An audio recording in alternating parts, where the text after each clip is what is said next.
예, 이거는 이제 대추 토마토인데요.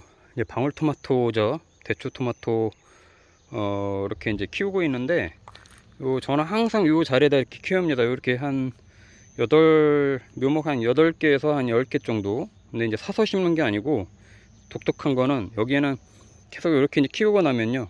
얘네가 이제 익은 이제 열매가 떨어지잖아요. 이제 가을 늦가을에. 얘네가 이제 썩고 씨가 남아 있다가 겨울 나고 봄 되면 이렇게 싹이 나와요. 예, 이렇게 이제 싹이 큽니다. 요런 애들 옮겨 심은 거예요, 여기다가요. 그러니까 시장에서 사다가 심은 게 아니고 얘네가 저절로 계속 나는 겁니다. 얘네를 이제 계속 이제 키우고 있는데, 자, 여기 보시면 좀 멀리서 찍어 보여드릴게요. 철제로 이렇게 해놨잖아요. 자, 이렇게 이제 해놓은 이유는 이제 위로 계속 이 줄기들을 뽑아 올리려고 이렇게 한 거죠. 일종의 지주대를 만들어 준 건데, 뭐 이렇게 고추밭에 있습니다만은 뭐 이런 고추 지주대 가지고는 뭐 지탱이 안 되고요. 높아야 됩니다. 최소한 한 2, 3m 이상은 되어야 얘네도 키가 굉장히 많이 크기 때문에 그래야 오랫동안 많이 따먹을 수 있죠. 그래서 이렇게 이제 지주대를 이렇게 해준 건데, 자, 이제 포도하고는 달리 얘는 또 이렇게 끈으로 잡아 올리면서 이렇게 해줘야 되잖아요. 이제 매년 죽으니까. 그래서 이제 이렇게 이제 끈으로 이제 위로 유인을 해서 올려주는 건데, 토마토 이제 많은 분들이 이제 겨순을 따줘야 되냐 아니냐 이렇게 많이 하시는데, 뭐 사실 안 따줘도 되고 따줘도 되고 하는데, 이왕이면 따주면요 이 알이 굵어집니다. 예, 알이 굵어지고 영양분이 분산이 안 되기 때문에 그만큼 이제 토마토 질도 좋아지고 수확량이 괜찮습니다. 이게 겨순을 이제 안 따시는 분들은 이 수확량 때문에 이제 그걸 주저주저 하시는 경우가 있는데, 처음부터 이렇게 이 겨순을 놔두는 것보다는 좀 어느 정도 컸을 때 이 위에서 겨순을 조금 한두 개 더 키우는 게 낫습니다. 처음부터 키우면요 이 밑에가 바람이 안 통해요. 예. 그래서 처음에 이렇게 뽑아 올릴 때는 이렇게 한 가지만, 두 가지만 남겨놓고 계속 겨순들을 제거해 준 거예요. 이렇게 겨순 제거를 해준 거예요. 이렇게 따주고 그럼 이렇게 이제 여기서 또 이제 올라가죠. 여기 겨순이 나오는 거예요. 얘가 이제 주 순이게 될 거고. 자, 이런 식으로 하면은 보통 한 두세 마디마다 하나씩 열려요. 이게 두세 마디에 하나씩 이제 화방이 생겨서 이렇게 이제 열리는데, 재밌는 거는 요 밑에 있는 이런 잎을 따주면 안 됩니다.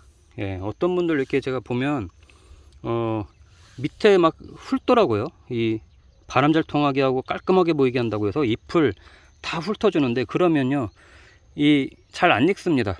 예, 이 열매가 잘 익지도 않고 달지도 않고, 이 세상에 쓸모없는 잎은 없다고. 잎이 이 근처에 두세 개씩은 있어야 얘가 광합성을 받아 가지고 크는 겁니다.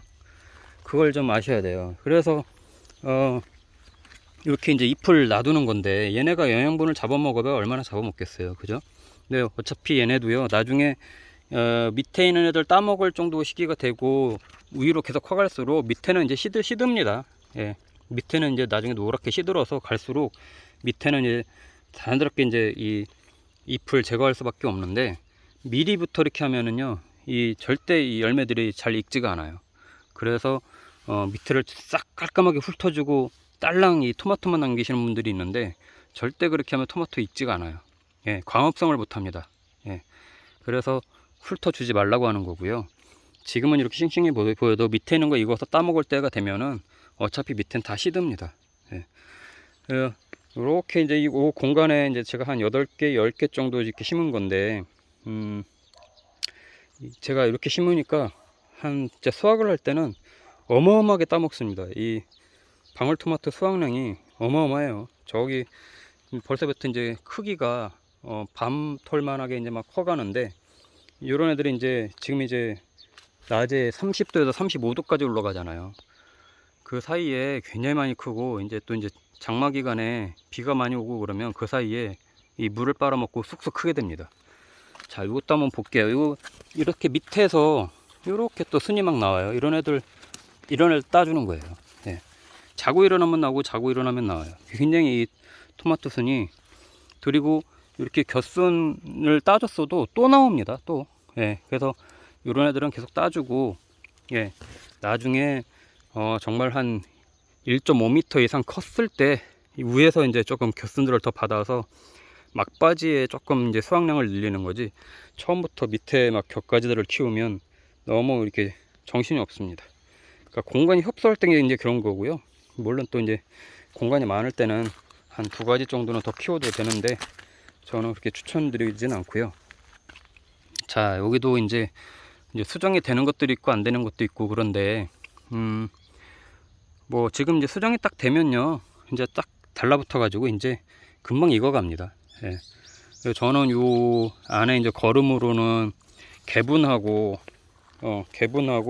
복합비료 그리고 석회고토, 예, 이렇게 이제 섞어 가지고 이제 여기다 줬는데 너무 이렇게 과하지 않게 줬습니다. 과하게 주지 않았고, 나중에 요 지금 이렇게 멀칭을 한 건데, 검은 비닐로 멀칭을 한 건데 중간중간에 구멍 뚫고 이제 복합비료 조금씩 이제 넣어 주려고 그래요.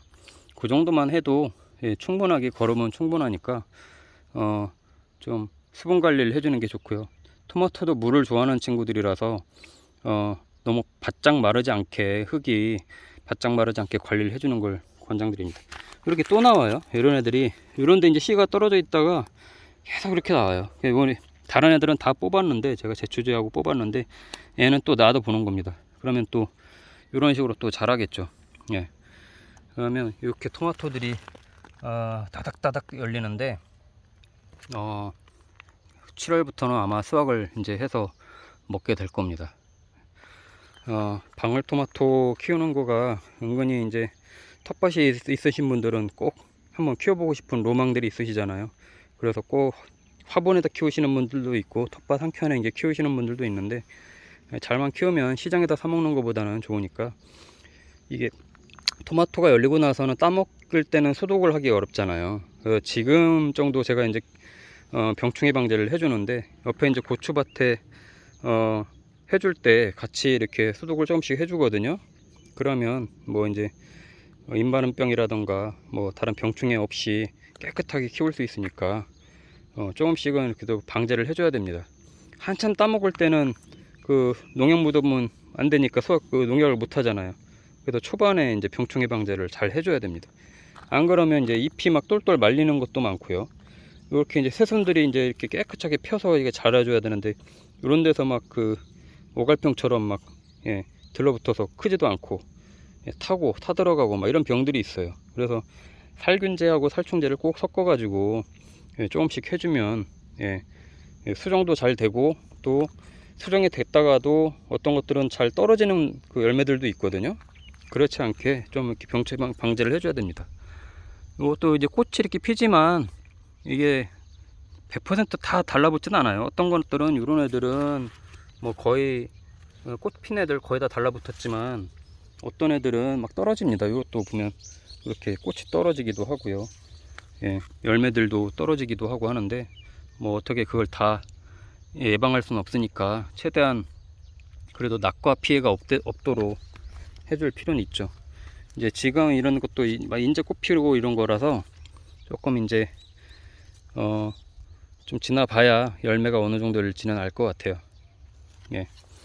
지금 토마토 말고, 일반 토마토 말고 방울토마토, 이렇게 대추토마토 이런 거 이렇게 심어서 뭐 이렇게 여름에 이제 텃밭에다 먹으면 가장 좋고요. 저는 다시 한 마지막으로 설명드리면, 저만의 이제 비법이긴 한데, 이렇게 이제 철제로 해놨잖아요. 저 위에 이제 활대를 꽂아놨는데, 왜 저렇게 했냐면 이 저는 이게 설이 내릴 때까지 따먹거든요. 예, 거의 겨울 초반까지 이 위에 비닐을 씌웁니다. 예, 여긴 저는 이제 하우스가 없으니까 얘네가 설이 맞으면 이제 다 이제 떨어지니까, 그때 되면 여기도 엄청나게 열려 있거든요. 파란 것들이. 이 비닐만 씌워주면은 낮에 온실 효과가 있어서 안에서 계속 익어가요. 그래서 저는 요거를, 방울토마토를 거의 초겨울까지 따먹는 편인데, 그래서 이렇게 저는 매년 활대를 꽂아서 위에다가 비닐을 이게 씌워주고, 예, 이 밑에까지 축 늘어뜨리죠. 그러면은 온실 효과가 있어서 서리가 내리거나 이래도 끄떡이 없어서 그때까지도 따먹습니다. 그러면 사실 거의 1년 내내 따먹는 거죠. 이렇게 한번 심어가지고 반짝 키우는 게 아니고요. 뭐 그런 방법도 있으니까 좋고, 이렇게 이제 줄로, 예, 줄로 요 밑둥을 이렇게 잡아가지고, 예, 이렇게 감아 올라가는 거죠. 이렇게 넝쿨처럼 감아 올려서 위로 이렇게 쭉쭉 빼주면, 예, 꼭 기다란 이런 지주대로 하나하나 할 필요 없이 위에서만 이렇게 잡아서 해주면, 예, 굉장히 좋습니다. 바람이 불어도 끝도 없고요, 태풍이 불어도 끝도 없어요. 얘는 뿌리도 워낙 단단해서 밑으로 흙 닿지 않게만 이렇게 위로 쫙쫙 뻗어 올려주면은 아주 잘 재밌게 키울 수 있습니다. 또 종종 또 키우는 거 한번 보여드릴게요.